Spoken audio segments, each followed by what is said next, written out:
चलो माल उठाओ। माल कहीं नहीं जाएगा। क्या हुआ देवरा? क्या हुआ? और पैसे चाहिए तुझे? तू चाहे तो दुगना दे दूंगा। अब तो माल उठाने देना। इस माल के वजह से अपने ही बच्चे की जान गई, पता नहीं और कितने बच्चों की जान जाएगी। हमारे शस्त्र तेरे हथियारों की तरह नहीं है। हमारे शस्त्र बुराई से अच्छाई की रक्षा के लिए बने हैं और तेरे हथियार मासूमों की जान लेने के लिए। तू कुछ ज्यादा ही बोल रहा है। चलो सारा माल उठाओ और सब अपने अपने घर जाओ। निकलो। माल को हाथ लगाया तो कोई अपने घर नहीं पहुंचेगा।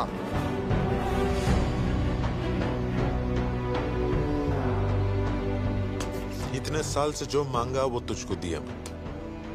भलाई का फायदा उठा रहा है। आगे से बड़े बड़े काम आने वाले हैं देवरा। चल तुझे कितना चाहिए वो खुल के बता मुझे। आज के बाद तू या तेरे आदमी इस काम के लिए पर्वत पे आए तो तुम सबके लाशें भी वापस नहीं जाएंगे।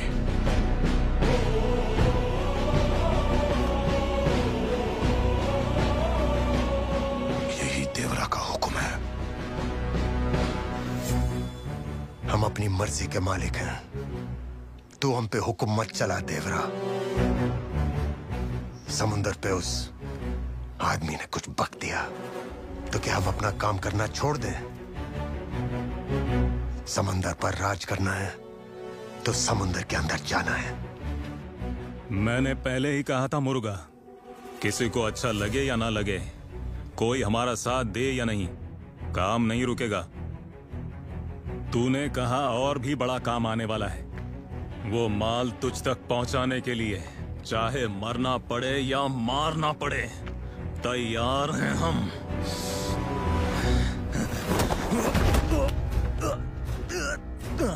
ये जानते हुए भी गलत कर रहे हैं। जीने के लिए हम ये काम करते रहे,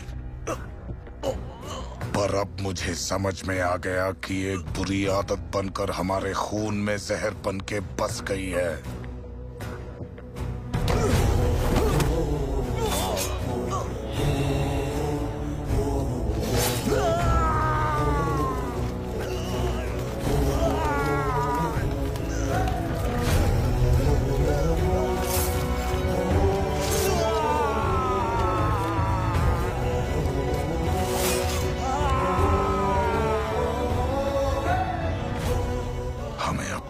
से ये बुराई निकालनी है और समझना है कि ये काम कितना गलत है।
आदमी में बस जीने की हिम्मत होनी चाहिए, किसी को मारने की नहीं। अब अगर तुमने फिर से ये करने की हिम्मत की, मैं वो डर बनूंगा जो उस हिम्मत को मिटा देगा। देवरा ने कुछ मांगा तो समझो कह दिया, और अब जब कह दिया तो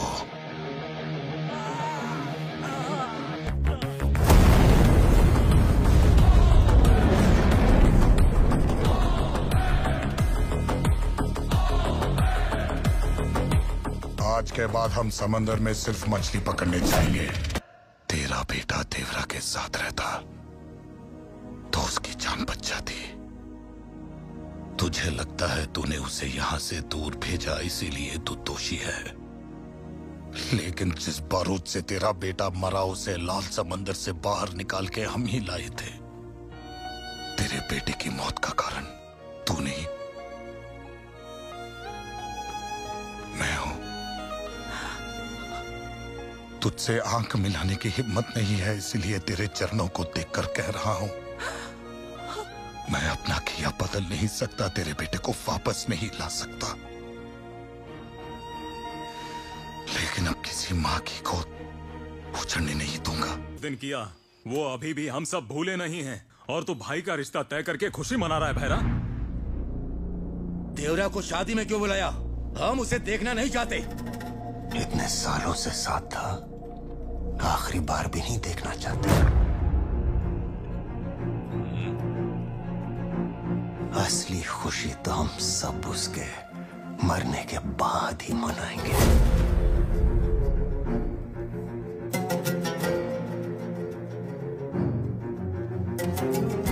देवरा का सामना करके उसे मारना है? उसके मूंछ के बाल निकलने से पहले ही समंदर से हांगार मछली को चीर कर किनारे पे ले आया था देवरा। जब तक वो होश में है कोई भी उसके पास जाने की हिम्मत नहीं कर पाएगा भैरा।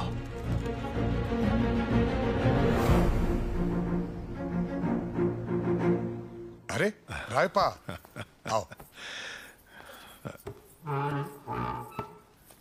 छोटी बहन का ब्याह तय हो गया। पद्मा का ब्याह? वर कौन है? मेहरा का छोटा भाई। पद्मा का हाथ मांगने मेहरा खुद आया था। इतनी अच्छी खबर लेकर आया है रायप्पा। शादी कब की है? 2 दिन बाद शादी है माँ। पद्मा तुझे बहुत मानती है देवरा, तू मेहरा की फिक्र मत कर, तुझे सबके साथ आना है। वो मेरी बहन है रायपा, ऐसा क्यों बुला रहा है? मैं अपने हाथों से विदा करूंगा।